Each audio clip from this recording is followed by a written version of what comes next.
Tonight on CBC Vancouver News. We haven't seen a storm affect this beach like that in as long as people can remember. Recovery mode, the aftermath of last night's storm, how people are scrambling to pick up the pieces. Plus, it was foolish of me. I have a family now. I should have realized what was going on and backed off. Lesson learned. What the man stranded on the shattered White Rock Pier is saying about his dramatic rescue. Panic, run to as many places as we can, definitely map it out in the morning. Mall madness. Last-minute shoppers brave the long lines on the busiest shopping day of the year. This is CBC Vancouver News.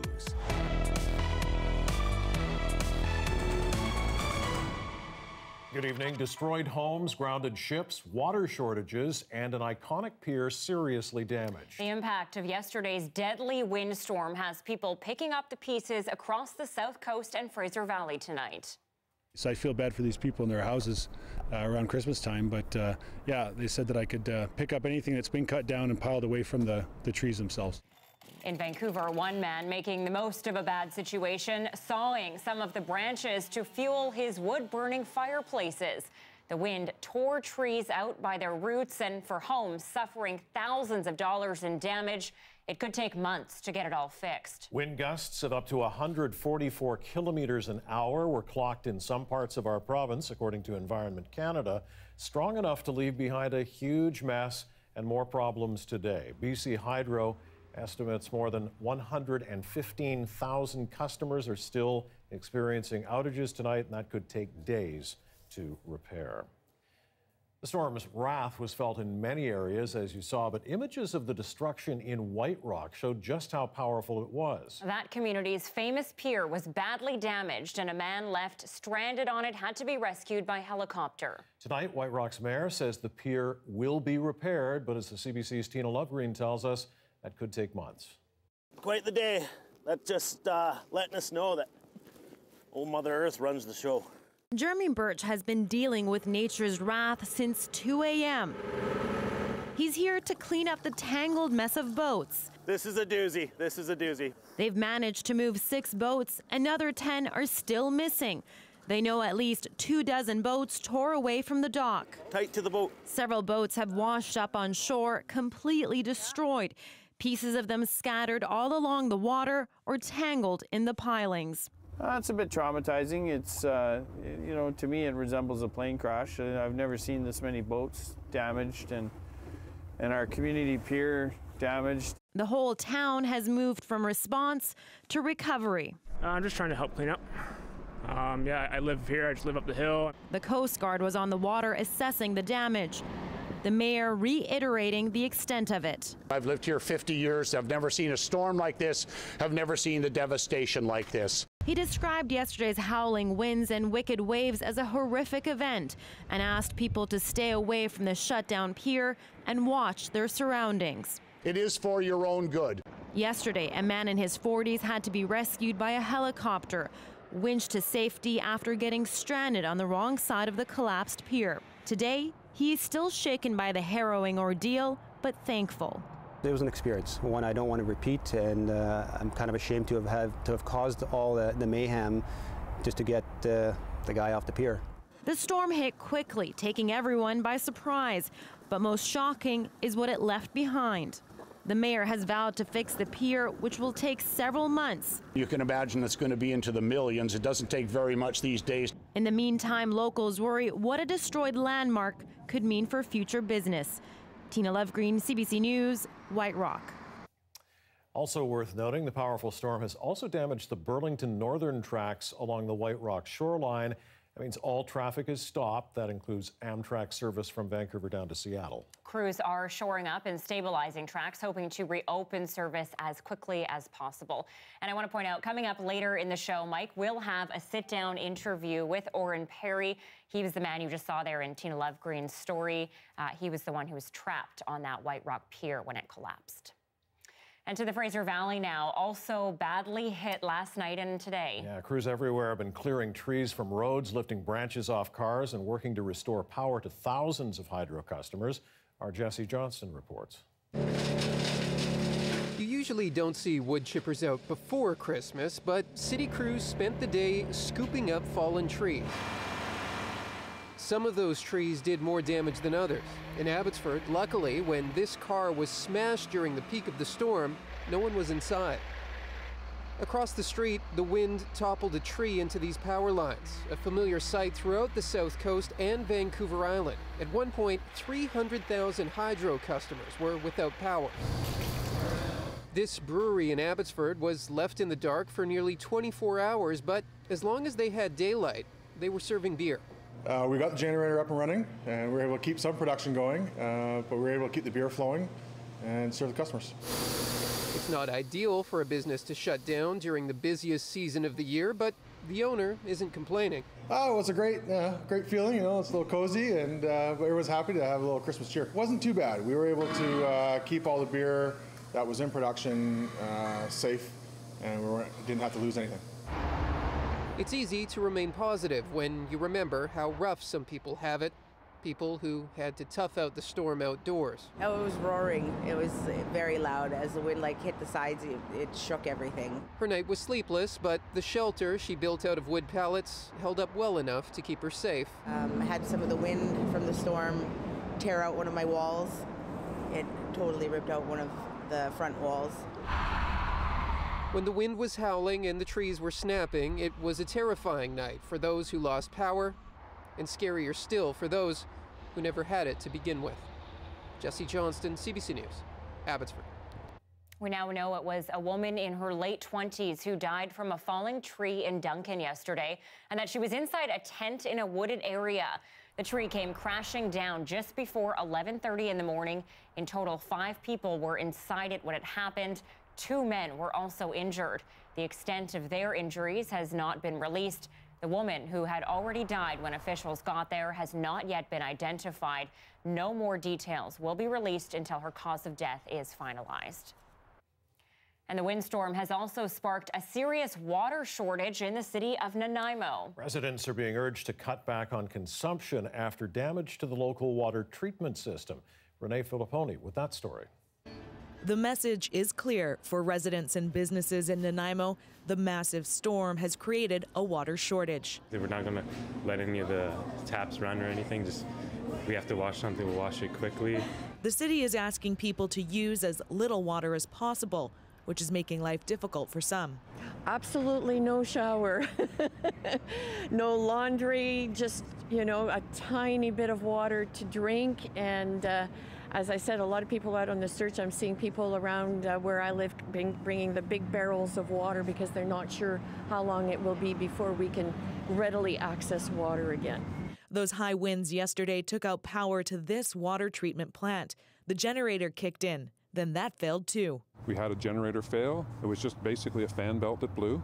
We replaced the fan belt, and when we went to fire things back up in the plant, there was internal faults, so some electrical circuit problems. They are rushing to fix it, but if the current supply of safe water runs out before then, the city will be put on a boil water advisory. It's going to be enormously difficult for businesses, for families, for care facilities, for all of the people who rely on the safe, clean water that Nanaimo generally provides on a daily basis. The best case scenario is to get power back on, but many areas are still in the dark, and crews say this is the worst storm to hit the island in over a decade. Unfortunately, it's going to be a multi-day event for some of our customers. We've got over 400 spans of line down, probably more now, across the island. Officials are pleading for patience now as the aftermath of this massive storm continues to create chaos. Renee Filipponi, CBC News, Vancouver.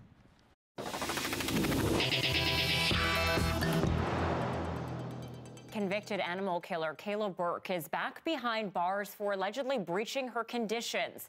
Burke was arrested earlier this month for possessing or controlling a device capable of accessing the internet. This is the second time Burke has been arrested for this breach of her conditions. The 28-year-old has lived under almost constant monitoring since she was put on probation in 2013 for killing and torturing her family pets. That led to her admitting she had fantasies about killing homeless people. A man is in hospital in serious condition tonight after being shot at a Richmond mall early this morning. It happened at Lansdowne Centre just after 7:30 a.m. Mounties had the parking lot from HomeSense to to the north end of the mall closed off for much of the day while investigating. Well, the mad rush is on with just 4 days to go before Christmas. Today is the busiest shopping day of the year. Lineups everywhere and plenty of sales. As Leanne Young tells us, even with an increase in online buying, retail stores are seeing more consumers walk through their doors. We need a cashier on 11, please. It's hard to find Dave Woogman stopped for more than a moment today. With Christmas just around the corner, he's busy keeping up with the scores of shoppers checking off the last of their Christmas list. After working in retail for decades, he's seen a shift in how people are shopping. I think the consumer is far more educated because they're doing a lot of their homework online. We're seeing a lot of people coming in already knowing what they want. While more and more people are turning to online shopping, it doesn't mean they're shopping less in person. How much online shopping did you guys do? 0. I did about a quarter of my shopping online. Though I was pleasantly surprised to see a lot of sales when I went in-store, so that actually made me want to shop in-store more. I did maybe 50% of my online shopping. Not as much. We'd like to kind of go to the stores. Really? Why do you want to go in-store? You can see stuff, don't you think, Vetch? Yeah. Yeah. See stuff, feel it, and we want to support more local businesses too. Those are just some of the reasons why people are choosing to balance their online shopping with going into stores, a trend that's reflected in Canadian shopping habits. Yeah, we've really seen in our study, the last maybe 2 years, online really becoming part and parcel to store shopping. It's not replacing it. Gray says physical stores have also benefited from 2 other unique factors this year.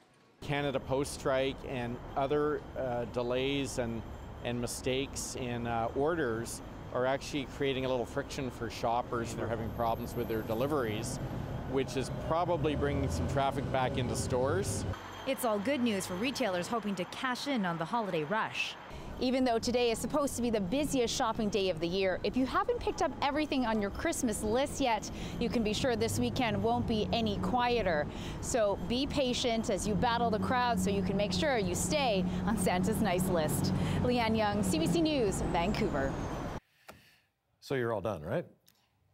For the most part. Actually, I am all done. My husband, he had to buy for a few. We kind of divvy it up. Yeah. He's not done. Oh, really? I may have a few things to pick up over the next few days, but there's still time. Am I allowed I'm a guy. to say There's it's still a man time. thing? It's a man thing. Yes, exactly. Still time.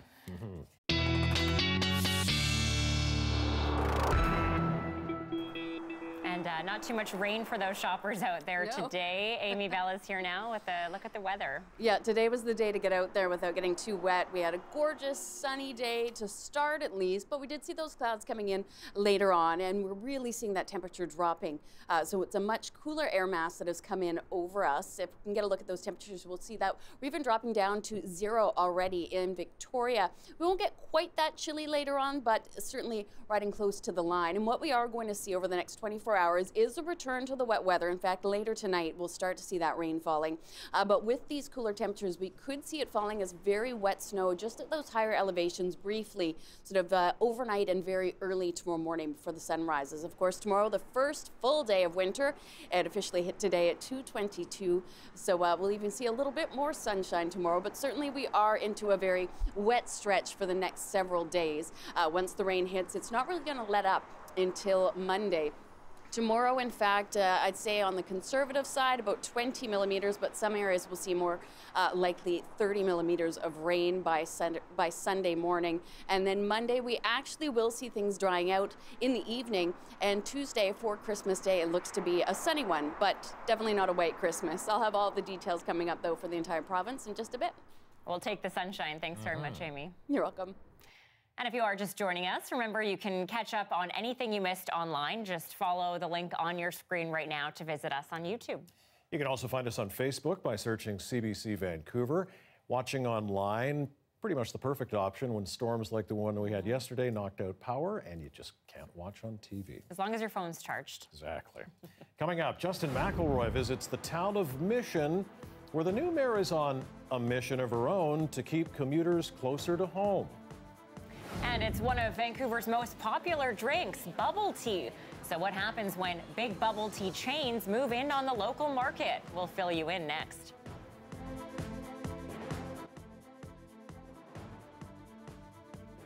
Hi there, thanks for tuning in online. As we approach Christmas, we want to share a fun holiday story with you now. The Elf on the Shelf is, of course, a Christmas classic. It's the tale of Santa's little helper who gets up to mischief overnight. Well, a convenience store in Summerside, Newfoundland caught an elf on its surveillance system, and children have been flocking to the store searching for him ever since. Take a look. 3 Decembers ago, we were checking surveillance video, and lo and behold, we had somebody in the store overnight when nobody was supposed to be here, and it was Otis.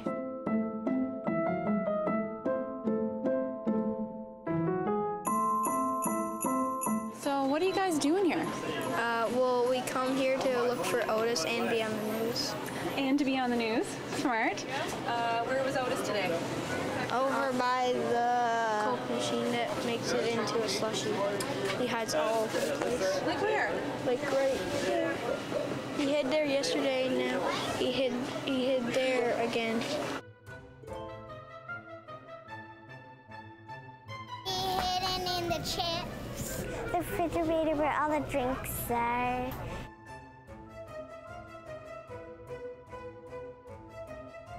How can he live in the freezer? Wouldn't he be cold? No, because he's used to it. Because he lives in the North Pole. And it's really cold at the North Pole.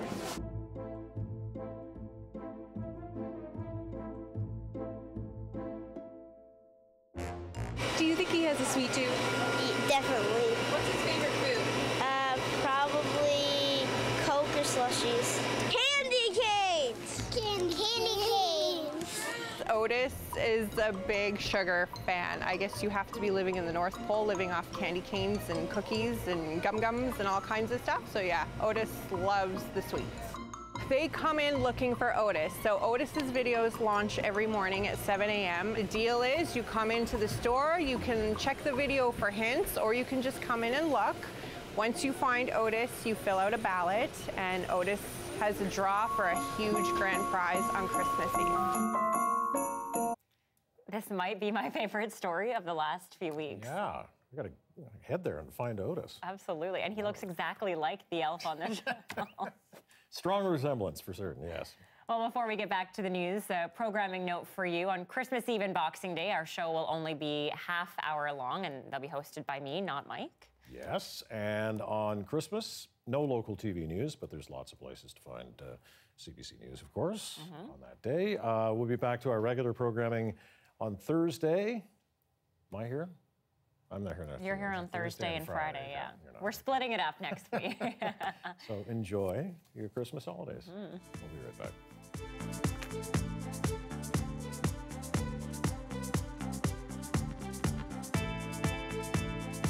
Unique Christmas tradition.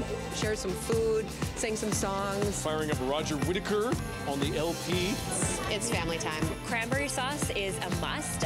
It involves a turkey, not necessarily us cooking the turkey. We, as a family, sit down together and read 'Twas the Night Before Christmas. That's mandatory. Just having everyone together in our home is my favorite tradition of the year. That week after, where you get to relax, to me, that's the best week of it.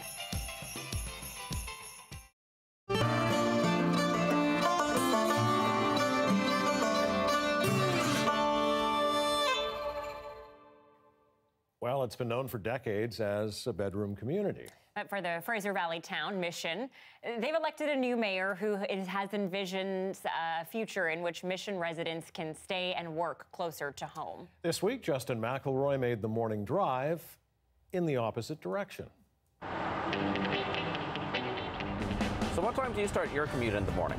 Well, if you live in Mission, BC, there's a greater chance you start up before 6 in the morning than anywhere else in the Lower Mainland. We're headed there now. We're going to talk with the new mayor and how they're trying to keep more jobs in town.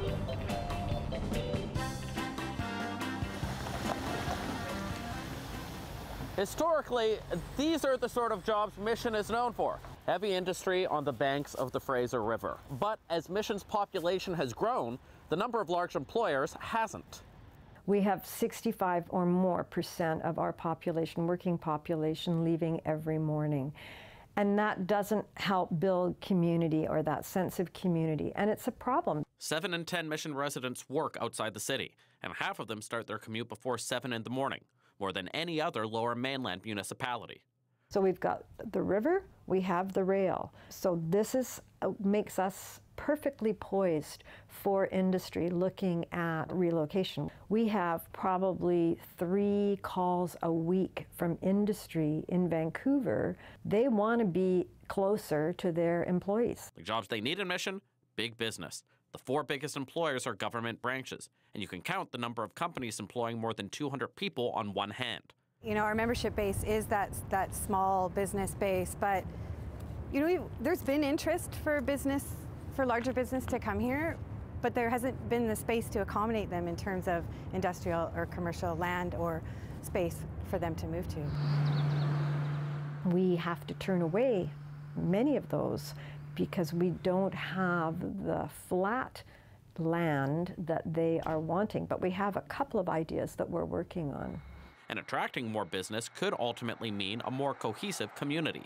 A lot of people at one point wanted to keep it a Sleepy Hollow and a small farming community, but there's more and more people that live out here and that commute that want to stay close to home. I think a lot of people are looking forward to developing the community into the potential that it has. People want to stay here, they want to grow, they want to see more business available to them, you know, to shop local or to go local. That ultimately is the challenge. But with a few tweaks, Mission hopes that more people that live here can stay here past 6 in the morning. Justin McElroy, CBC News, Mission. And in one of the most loved drinks in Vancouver's Asian community is bubble tea. Over the years, the sweet tapioca treat from Taiwan has surged in popularity. Yeah, now major bubble tea chains from overseas have their eyes set on the Lower Mainland. And as Leanne Young explains, it's putting pressure on small businesses to keep up. A hot walk, the right ratio of brown sugar to pearls, and plenty of patience. That's the secret to the latest beverage trend that's got Vancouverites lining up day and night. Stir-fried brown sugar pearl milk. It's really yummy and it makes me happy. Soft, chewy, sweet.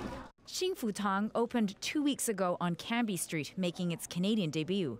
Our goal basically is to become like the Starbucks of bubble tea. So that's our vision. They're just one of almost a dozen overseas chains that have recently planted roots in BC.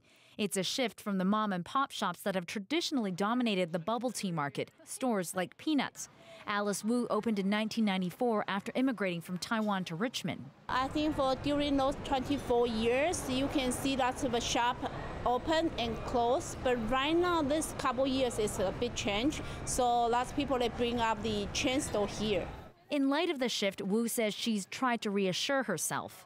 It worries me because I was always thinking about to bring more new stuff. I don't know, but when I look at the menu, it's almost the same. She's counting on customers who appreciate her traditional take on bubble tea, but finding and keeping that audience isn't as easy as it sounds. I think it's really challenging. Right now, it's completely saturated. Kirsty Ip drinks bubble tea 3 to 4 times a week. It's a passion she's turned into a blog. It's almost overwhelming how many places that you can go to get really great quality bubble teas. So for consumer, I think it's awesome. But she says anyone who's trying to get into the market now needs to innovate. It's something Vancouver's Katrina Louie has tried to do. We don't use any powders, so we don't have any like powdered milk, powdered flavor, so everything is all natural. Instead of Taiwan, she gets her inspiration stateside. And I travel a lot to like San Francisco and LA, and their trend is actually for bubble tea is now heading towards lots of vegan options, lots of healthy options. Whether you call it pearl milk tea, BB tea, boba, bubble tea isn't going anywhere in Vancouver. It's become a cultural mainstay, an alternative for young people who don't want to go to bars or coffee shops, or just for anybody who's looking for a sweet treat. And for bubble tea lovers, it seems it doesn't matter where it comes from. If it's good, they'll get in line to get a sip. Leanne Young, CBC News, Vancouver. Well, he spent a long time out in the wind and rain, stranded on the pier in White Rock before being plucked to safety by a helicopter. Now he's telling us why he went out there in the first place. That's coming up.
And here are some of the stories we're following tonight on CBC Vancouver News at 6. So it's not that the water that they currently have is bad, it's just that they don't have enough. No showers, laundry, or running the dishwasher. Nanaimo residents are being told not to use water. Last night's windstorm and power outages knocked out the city's water treatment plant, preventing it from producing water. Trust me, our pier will be restored. Crews in White Rock are working to assess the damage of the city's famous pier, but fixing it will likely take months and cost a lot of money. Several boats were torn away from the marina by large gusts of wind. They ended up smashing into the pier. And that windstorm caused a large section of the boardwalk to tear off, leaving a 42-year-old man trapped for more than an hour. A dramatic rescue ensued, and he was plucked off by a Canadian Forces helicopter. As you can imagine, he's pretty shaken up today. Mike sat down with him earlier in Delta. So I'm intrigued, and I think others are too. Why were you out on that pier with your family during this wicked windstorm? Wanted to experience Mother Nature and show my family, my young son, the power of the waves and the wind. As a 2-year-old, it's probably, I found it fascinating, so I'm sure he, well, I thought he would, but he found it a little too much, which was probably good, because then my wife and her mother took him to a nearby restaurant. So hindsight's a wonderful thing. Yeah. Do you think you should have been out there? No, no. It was foolish of me. I have a family now. I should have realized what was going on and backed off.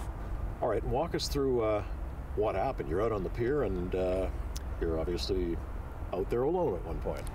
Yeah, there was a few of us stranded at first, but somehow they made it across. I was, I wandered off. Unfortunately, I should have stuck with the group, and looking at the boats and examining what was going on, and next thing I know, I'm by myself, and the pier actually was missing. As people on shore are watching me, I was like, oh, I'm the idiot on the pier now.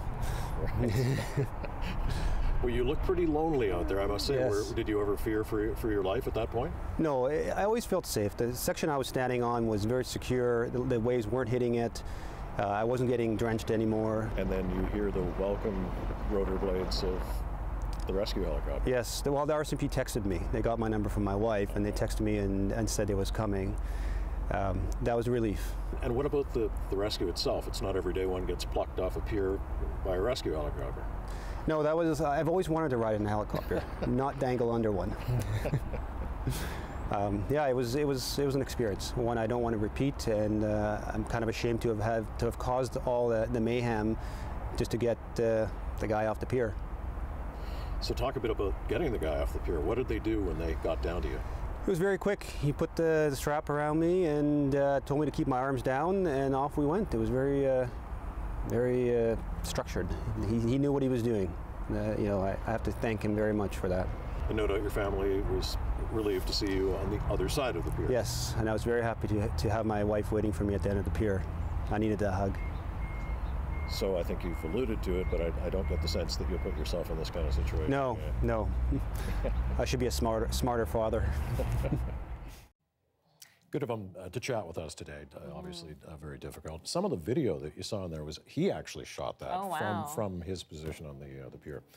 He also wants to apologize to his wife.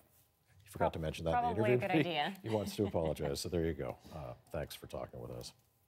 All right, you are looking at a live shot of downtown Vancouver. You can see a few red lights in the back, or maybe that's just traffic. The final weekend before Christmas, and it's not looking pretty. Amy will have your full forecast next.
Well, that was a little nicer today than compared to yesterday. Just a little bit. You get blown away, or not too badly. No, it was quite pleasant out there. Remember that. Yes, this weekend when it's Make me know. Remember that. What are you about to tell us? Yeah. We have got rain heading our way very shortly. In fact, we will see a return to that weather. And of course, we are going to start to see the rain. We'll even see the winds picking up. But we'll get a look at the time lapse from today. It was actually quite an interesting morning. It was a gorgeous morning. We saw the skies really starting to clear around 10 o'clock last night, thanks to all of that wind. And then we had this gorgeous sunny start to the day. It was calm. We had all these nice little formations over the mountains. But then late in the day, we started to see things clouding over. And of course, we officially hit winter at 2:22 this afternoon. So we're into the new season and you can feel it. It's already cooler. So funny how that worked. We do have another system that's setting up. As you can see from all of this color, this is all precipitation. So it is just coming right down the coastlines.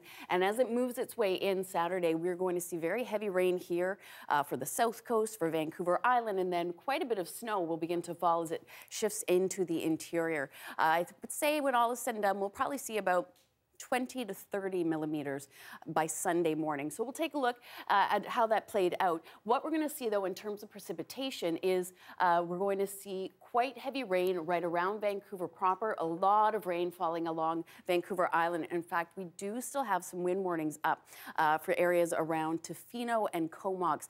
Tomorrow afternoon, you could see some gusts coming in around 80 kilometers an hour. Won't be nearly as bad as we saw yesterday, and really it's going to be short-lived. It'll die down by the evening, and by the time that system sort of makes its way over here, it's just going to be packing a punch in terms of rain, not dealing with all of that wind. But as you can see, all these areas that are in the dark red and orange, we are going to see significant rainfall. So keep that in mind. Keep that in mind if you're heading up to Whistler. Of course, that is going to translate as snow. We're going to see a lot of snow for those interior routes and the mountain passes. So it'll be a dicey weekend for a lot of people trying to get their last-minute traveling in. What we're going to see, as I mentioned, is very windy conditions along Vancouver Island, near Comox and Tofino, Courtenay as well. As you make your way further downward from Victoria, a little bit milder, and we'll see a high of about 7 degrees. Whistler will see snowfall and a high of -2, and we'll see a bit of wet snow mixed in with that rain in the Fraser Valley. And in fact, tonight and early tomorrow morning, there is a chance as we ride that temperature a little bit closer to 0 that we could see some very wet snow falling in the higher elevations. It will not accumulate. It won't be much of an issue, but we could see that overnight and very early tomorrow morning. So again, icy conditions could be a concern, but for the most part, just make sure you've got that umbrella handy. Deas Lake, you've had a great stretch this week. You're still cold and sunny with a high of -18. That rain once again returns to Prince Rupert. And we'll have some snow falling in the interior. That's later in the day as that system shifts in. You are going to see a bit of snow falling, but starting off with sunshine and much cooler temperatures. So taking a look at the 5-day forecast, we've got a lot of rain coming tomorrow and definitely a lot cooler. Warming up slightly on Sunday, and then Monday, we'll see the rain tapering off and we start to cool off a little bit. But for Christmas Day, I think we're actually going to see sunshine. So that's kind of lovely. Makes things a little bit more pleasant. And then we're back into the rain. So it'll be short-lived. But yeah, wet and cool is what we're going to be seeing. Can't complain about that one day. Christmas, that's fine. Yeah, absolutely. Okay, it was busy shopping day today, busiest of the year, and it's also the busiest travel day of the year. Yeah, airports are packed with people hauling luggage that's full to bursting, and they're coping with long lines and delayed flights. But at Montreal's Pierre Elliott Trudeau International Airport, a team of dedicated and furry workers is making things more bearable. CBC's Jayla Bernstein reports. At Montreal's Pierre Elliott Trudeau Airport, they call this crew the Pet Squad. It's a team of 30 volunteers and their dogs with one mission: cuddles. These are our dogs, and we just come and volunteer and hang out. So we're just here to make people's day better. So I hope we did that. You're welcome. Good. Sisters Tammy and Tracy Gallagher have been volunteering together here since the squad launched in October. Now they're a permanent fixture. So I want my cuddles too. We saw that passengers were happy, employees of the airport as well. They will pet the dogs before they do their shift just to calm their nerves. So it's kind of a little fun thing that they can do on their break. With an average 55,000 travelers passing through each day, the holiday season is the busiest of the year for the airport. A stressful time for many traveling families, which makes the pet squad even more appreciated. Oh, look at Santa's here too! When I saw the dogs, it was like an instant, like, oh, like they're so cute, they're so sweet. It's like a little ray of sunshine, you know, and all the stress of traveling, especially with kids. I thought this was the best thing since sliced bread, because there is something about an animal to calm you, and to calm you in lines like this in a busy travel day before all the holidays. They let passengers approach them first in case people have allergies, but most passengers, and journalists as well, seem to get a kick out of the experience. And the dogs and their owners love it too. So you don't really know the ripple effects you have. And we need more of that in this world, you know? Jayla Bernstein, CBC News, Montreal. Flights resumed at London's Gatwick Airport today, only to have another drone sighting shut down operations. How authorities are doing in their search for those responsible after the break.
Hi, I'm Amy Bell, and here's what's in your CBC Vancouver inbox.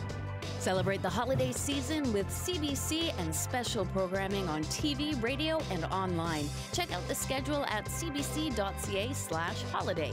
And get your tickets and join CBC Vancouver's Anita, Bathe, and Dan Burrett as they co-host the BIV Top 40 Under 40 Awards on January 24th. For more from CBC Vancouver, check us out at cbc.ca/BC.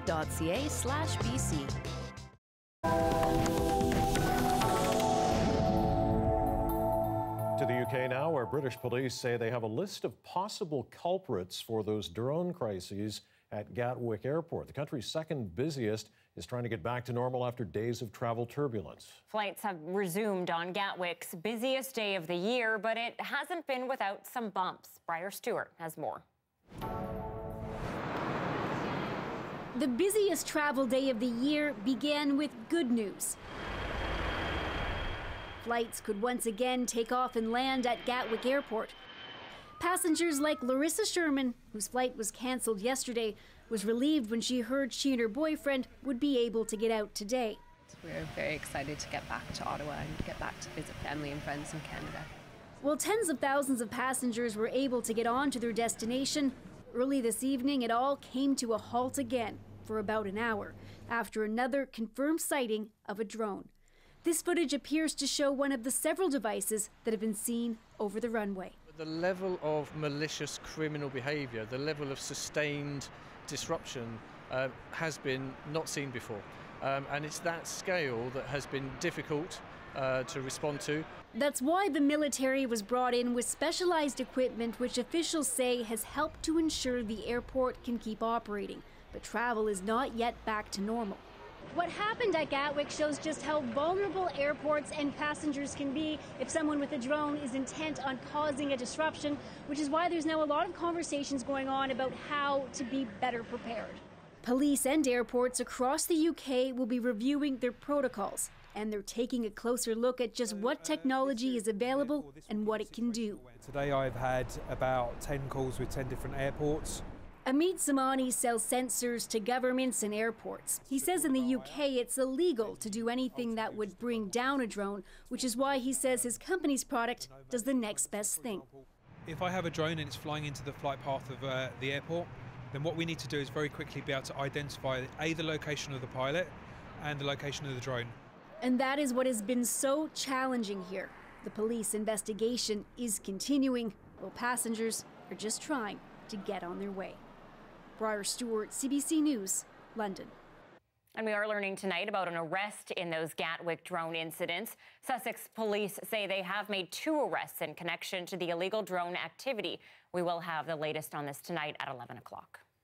Solemn commemorations today in Lockerbie, Scotland, on this, the 30th anniversary of a Pan Am bombing that left 270 dead.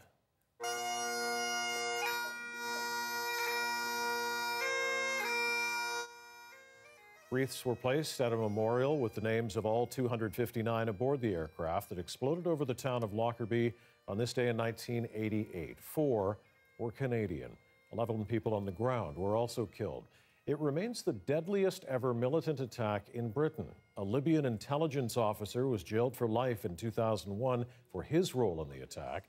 He was later released on compassionate grounds because of terminal cancer. 15 years ago, Libya's leader, Omar Khadr, accepted Libya's responsibility for the attack, paying compensation to the victims' families. We have a major recall to tell you about tonight. Ford is warning that nearly 500,000 trucks in Canada need repair. As we hear from CBC business reporter Scott Peterson, the vehicles have a potentially dangerous flaw in the heating blocks. The Ford F-Series truck is one of the most popular vehicles in Canada, and the recall involves almost 900,000 trucks built after 2015. And more than half of those, about 470,000, are in Canada. And this shows just how popular the F-Series is here. The recall involves, for what many Canadians is an essential component, and that's block heaters that keep engines warm during the night. According to Ford, water and salt can corrode the cable that powers the block heater, potentially causing an electrical short and fire. Block heaters are typically more popular in the north and western provinces, where winters are generally longer and colder. Ford has reported 3 fires linked to this problem in Canada alone, but as of now, no injuries. The company says it will contact owners by January the 7th to replace and fix the faulty cable. And in the meantime, Ford is urging customers not to use the block heaters installed with the vehicles, but says if you must plug in, park outside and away from any structures. Scott Peterson, CBC News, Toronto. Omar Khadr's bid for relaxed bail conditions has been denied. His lawyer had very little to say outside the courthouse after the decision this afternoon. I don't have any comment, sorry. Except to say we're going to review the decision and consider our next steps. Khadr was asking to be allowed to go on a pilgrimage to Mecca and to speak to his sister without supervision. An Alberta judge declined to ease his restrictions, calling them reasonable. Khadr agreed to plead guilty in the killing of a U.S. Army medic in a firefight in Afghanistan in 2002.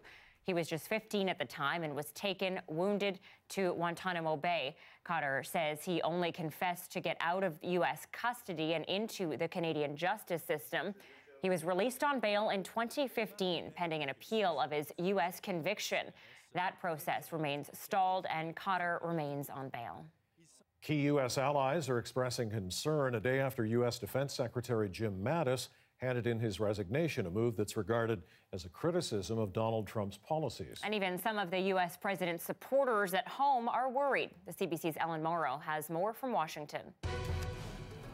Make no mistake about it, James Mattis's resignation as defense secretary is a direct rebuke of President Trump. Mattis makes that clear in his resignation letter, writing about the importance of America's traditional alliances, referring to the NATO alliance, which President Trump has repeatedly criticized and chastised other members of for not spending more on defense. Mattis says the U.S. should use all of its power to provide for the common defense and be an effective leader in its alliances. President Trump has expressed a much more isolationist worldview. Towards the end of the letter, Mattis says that President Trump should have a defense secretary who shares Trump's views. Now, there has been widespread fallout and concern over the resignation. Mattis was seen as a safe pair of hands in an otherwise chaotic, at times, administration, and both Democrats and Republicans are angry about this, including some who rarely criticize President Trump, like Senate Majority Leader Mitch McConnell. He said he is distressed that Mattis is resigning over disagreements with the president, and Mattis's decision comes after military moves by Trump that he did disagree with, including Trump saying he will pull the remaining U.S. troops out of Syria, and reports that the U.S. is planning on decreasing its presence in Afghanistan. There are fears those withdrawals could leave a vacuum for ISIS to reemerge, and reportedly those decisions were the last straws for James Mattis. Ellen Morrow, CBC News, Washington. A frightening incident this week for a PEI family. Their toddler swallowed something they thought was a coin. Turns out it was a battery, and they want to warn other parents about the danger. Nicole Williams has the story. It's been an emotional week for Alicia Roberts and her family. Her 2-year-old daughter Harley was complaining about stomach pains after she thought she swallowed a coin Tuesday. She was curling her knees up to her stomach, almost like she was in pain or really uncomfortable or something.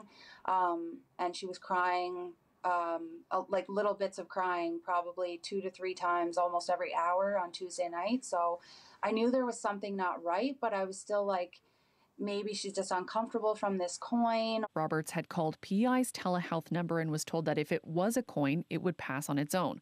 But Harley quickly became lethargic and started throwing up throughout the night. The family took her to the hospital the next day, and after 2 x-rays, they found out it was one of these. Harley had managed to swallow a large button battery, the type used for some kinds of remote controls.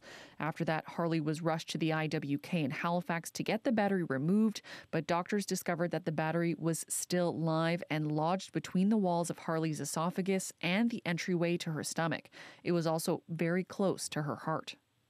As soon as I found out it was a battery, it's kind of like panic mode. Like, time is of the essence, and the longer the battery is in there, the more damage it's going to do. Doctors managed to remove the battery during an operation, but they discovered that it had severely burned her esophagus, and battery acid had also burned the entire area where it was lodged.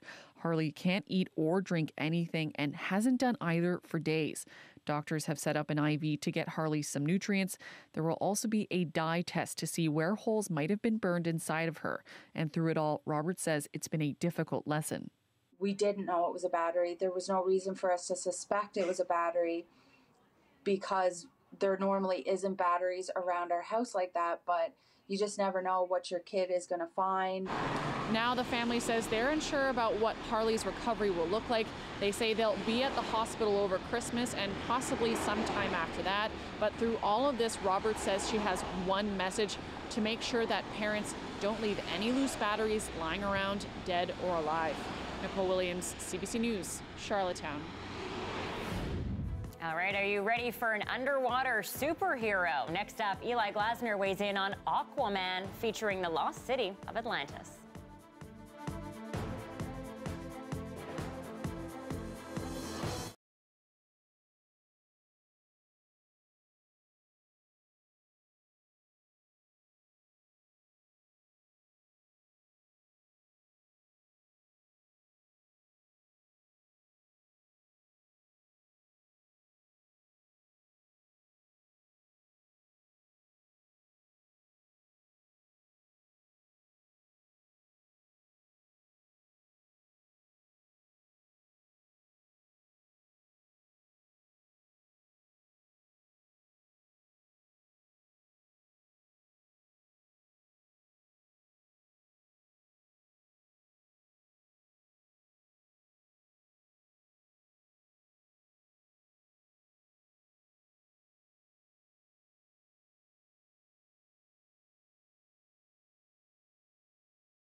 unique Christmas tradition. Shared some food, sang some songs. Firing up Roger Whittaker on the LP. We watch Zulu on Christmas Eve, which is not a Christmas movie, but we were tricked into thinking it was a special Christmas edition when we were very young. Well, the myth of the lost city of Atlantis has enthralled us for generations. The fabled city beneath the waves comes to life in spectacular fashion in the latest superhero movie, Aquaman. But is the world ready for an underwater superhero? CBC's entertainment reporter Eli Glasner has his review. They made me what I am. Aquaman is not a good movie per se. Permission to come aboard. I mean, the acting is extreme. The story is a hurricane of subplots, a derivative drift net of pieces from other films, a little of Indiana Jones, a bit from the movie Splash, and I guess the color scheme of Avatar. But in spite of all of that, I liked it. I mean, I know I shouldn't, but I did. We could unite our worlds one day. So now we have little Arthur, half Atlantean, half human. Doesn't really get along with his fellow students, but the fish get him. Hey buddy, you that fish boy from the TV? That's right. Aqua Bro, a man who can swim like a torpedo, has an amazing collection of tats, and can lift a submarine to save the day. All he wants to do is sit back and enjoy a few brewskis, but then Mara, the daughter of King Nerus, arrives. Oh, hi, Dolph Lundgren. And there's Amber Heard and her unfortunate costume. Your half-brother, King Orm, is about to declare war upon the surface world. The only way to stop this war is for you to take your rightful place as king. Trust me, I am no king. Now, this movie is ridiculous and overwrought, but the reason it works as well as it does is thanks to Jason Momoa. As someone who was born in Honolulu and moved to Iowa, he's used to playing someone who's a fish out of water, as it were. Director James Wan swamps the screen in spectacular vistas, maybe to distract us from the soap opera-rific acting. There are battle scenes that look like Barbarella meets Tron. Now, clocking in at 2 hours and 22 minutes, Aquaman overstays his welcome and then some, but you have to admire its audaciousness. The underwater fight sequences work surprisingly well. Just look at this fishy Braveheart battle at the bottom of the sea, and you have to hand it to a film that is so over the top. By the time Patrick Wilson dons the classic Ocean Master costume, it fits right in. And talking about fits, hey look, they brought back the orange and green. Sure, they're pandering to fans, but I'll take it. That was awesome. 3 stars out of 5. I called it 3 stars. Yeah, he seemed conflicted. Just like I like it. I shouldn't. I like it. I shouldn't. Yes. Which is, what did he say about the outfit? Unfortunate. Unfortunate. Yeah. That's unfortunate. But we got a 3. We got a 3. It wasn't that fashionable. It wasn't. It was. Yeah, it wasn't very fashionable. No. Sure. Not Let's flattering. go with that. No. Yeah. All right, you can always find our news program online, cbc.ca/BC. Next local news, 11 o'clock with Mr. Dan Burrett, right after the National. We've got some pictures for you right now of the colorful Vancouver Christmas market. Have a good night. Good night.